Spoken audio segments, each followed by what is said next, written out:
I think the opportunities are still before us. If you think about what's happened over the last 5 years, and that's really all of this mobile internet capability has really evolved and matured in just a 5-year period of time. And I reflect back 2007, about this time in 2007, we launched the first iPhone, and we did it here in the U.S.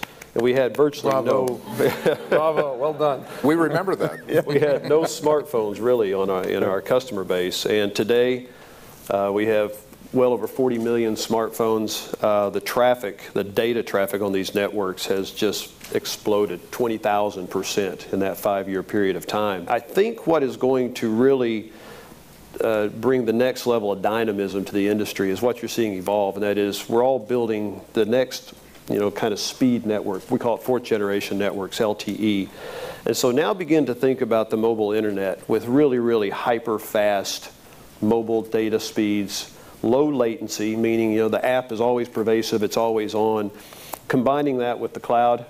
And so now all of this content is moving off of the devices into an infrastructure layer in the cloud. And today now, a third of all the traffic going across these mobile networks is video. And the video is growing significantly faster than the rest of the traffic on the network. So we're investing very, very aggressively in capacity, in capability. Most importantly, we're investing aggressively in spectrum. And you knew this conversation couldn't go long before it ran into that. But this is not an industry that is lacking for capital investment. The investment is here. The investment's being put into this industry. The thing that's going to cause it to slow, and what you read in the op-ed yesterday, is just the availability of spectrum.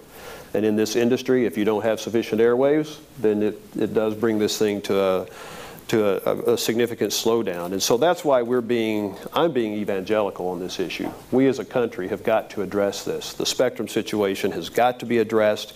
We've got to find ways of getting new spectrum to market, find ways of taking the existing spectrum that's in the market and putting it to its highest and best use. That's where our focus is. Our problem is not a long-haul problem. Our problem is a today problem. Right. And the numbers you quoted are FCC numbers. By 2013, supply will outstrip demand. We are in a situation today. For spectrum. For spectrum. For spectrum, yeah. We are in a position today where we see exhaust in some very key markets in 2013. There is not sufficient spectrum that we hold to address the demand. Now, what can you do in the short run? And that's what the op-ed was all about. In the short run, there is spectrum in the marketplace that is not being put to its highest best use. In fact, there's a lot of spectrum not being put to any use in the marketplace. And so the challenge is, from a policy standpoint, how do we accelerate that? There are a lot of folks who have come in and bought spectrum as a speculative investment, and they hold that.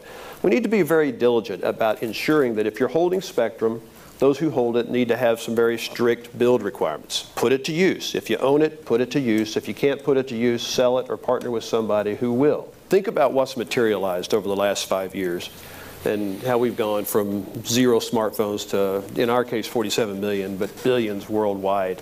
What that has allowed is the broadband revolution to move down into lower demographic profile customers, poorer folks in the population. And why is that the case? The issue has never been access to broadband. The reason we could not get penetration into the African American and Hispanic populations was because they didn't have access to a $2,000 computer.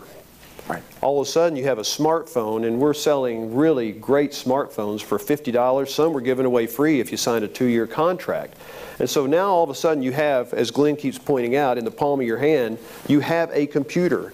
And the African American community, Hispanic community are over-indexing in how they access the internet by virtue of these devices. These things will develop, they will mature, the policies that will accommodate them and allow them to occur will develop. It's just, Glenn said it, there is no silver bullet to any of this. It is going to take cognitive radios, it's going to take spectrum sharing, it's going to take Wi-Fi, distributed antenna, I just go on and on. It's going to be all of the above to address the capacity issues we're talking about here. But that will develop. I have absolutely no doubt it will develop. But what we're trying to do is encourage the FCC to bring some level of predictability into our industry, and predictability in terms of, well, how much spectrum can we own? What deals can we do? What spectrum can we go out and try to procure? And if we go out and do a deal to procure spectrum, how long do we think it should take before we can actually put it to use?